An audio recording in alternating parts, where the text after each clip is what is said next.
they made it sound pretty exciting. They were like, kids are going to come up to you. I was like, keep talking. Like, kids hadn't come up to me. This was the most exciting social development of my childhood. Kids are going to come up to you. They're going to offer you a crank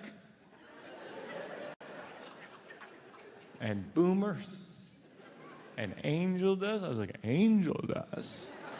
I was a 6th grade altar boy. I was like, I shall try this angel dust. Soar to the heavens aside my Lord Jesus Christ. To this day, I have not been offered crank, nor angel dust, nor even cocaine. I've never seen cocaine. I mean, sometimes people don't even believe it when I say that. I work in nightclubs. Not once has someone thought, we should show it to Mike. It's like, what do I look like? That's how people see me. I was in Washington Square Park the other day, and this stranger was walking in front of me, and someone said to that stranger, you got an undercover cop walking behind you. And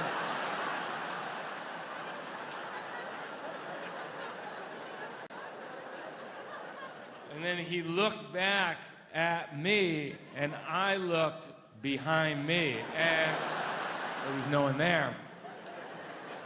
And I said to this stranger, I go, no, which is exactly what an undercover cop would say.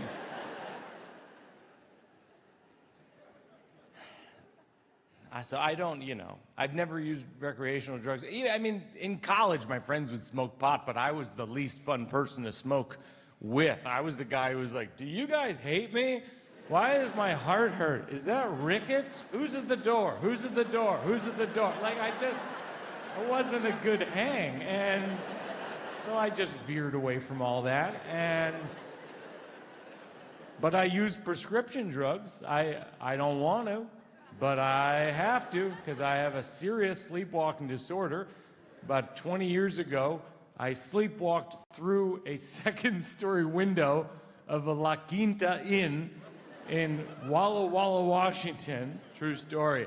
And when you do that once, they always bring it up when you go to the doctor. And I was diagnosed 20 years ago with this very rare condition called REM sleep behavior disorder. And I've talked about it so much in my comedy specials that when you go to med school and you study sleep disorders in the DSM, the example of REM behavior disorder is me.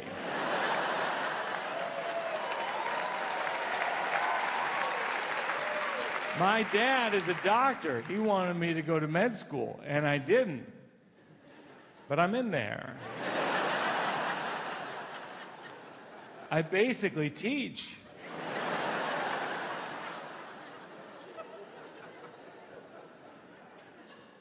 I went to my sleep doctor a couple years ago, and I mentioned this to him. I go, in the DSM, like, I'm the example of RBT. And he goes, that's not good. I go, what do you mean? We did it.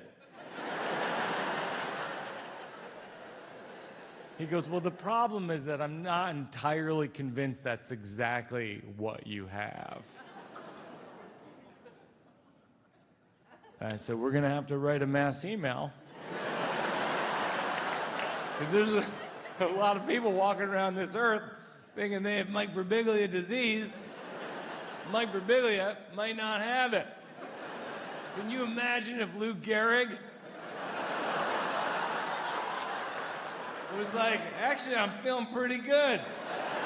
I think I might play baseball again. People would have been furious. That's right, I just compared myself to Lou Gehrig.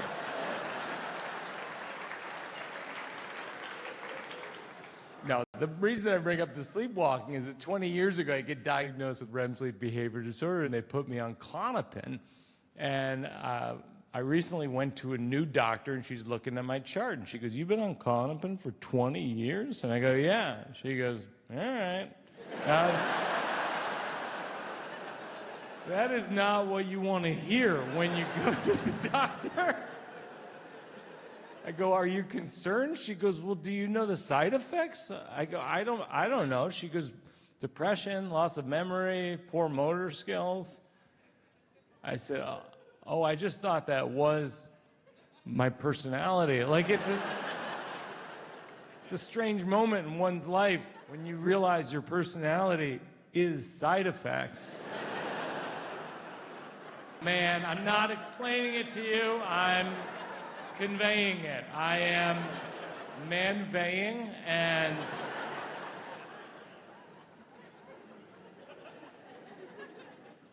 it was devastating seeing my dad in this condition because, you know, when I was a kid, I always viewed my dad as larger than life. He was almost like a mythological creature, you know. I just, in a way, I sort of wanted to be my dad because he knew so much stuff. Like, he was a doctor, and in his free time, he got his law degree. Yeah. That's how much he didn't want to be a dad. He was like... He was like, what can I do in these slots of time when I would be parenting? In fairness, we weren't great kids. We always wanted a dad. And he wanted another secondary degree. So our goals were at odds.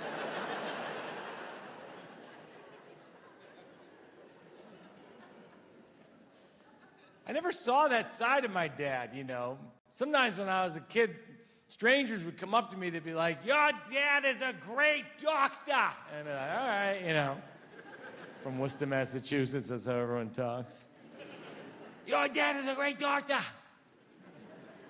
I'm like, all right, you know, he's not my dad. I mean, he's not, he is my dad. That was Freudian.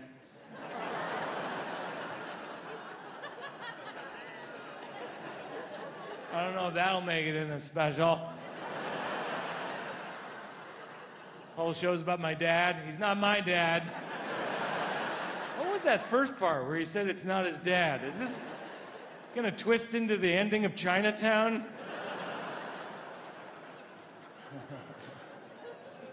Well, he wasn't my doctor.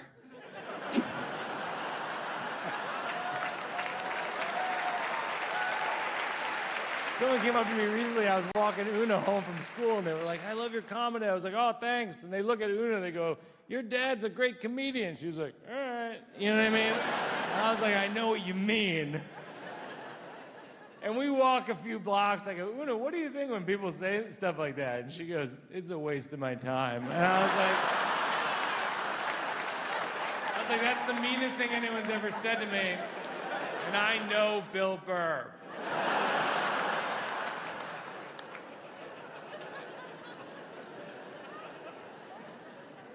Very rare that I would see my dad being a doctor. Like, I remember one time I played soccer when I was a kid. I was the goalie, and one time I dove head first for the ball, and I got to it, and then the kid on the other team kicked my head.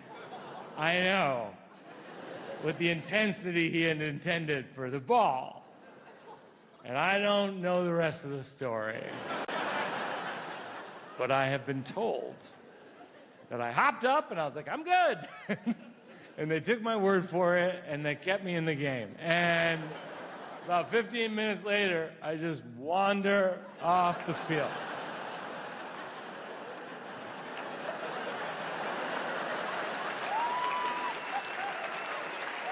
Onto another field. And my teammates ran over, they go, Mike, are you okay? And I said to them, and I quote, I go, what are we even doing here?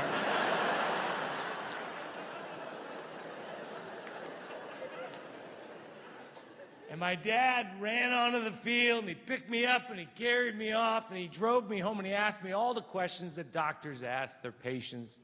What's your middle name? What are the classes you take at school?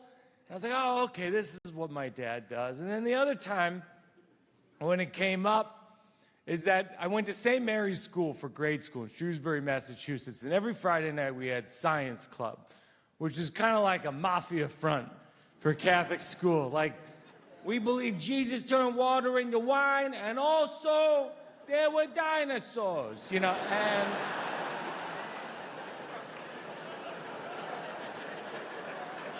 So every Friday night, it's like a different parent explaining what science has to do with their job. And one night it was gonna be my dad, and I was so nervous. I was like, what's he gonna say? He doesn't know anything about science.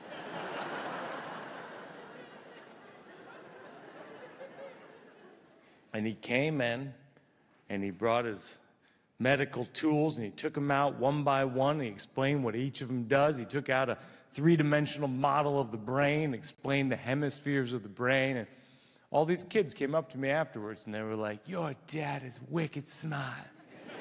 You have the smartest dad. I was like, yeah.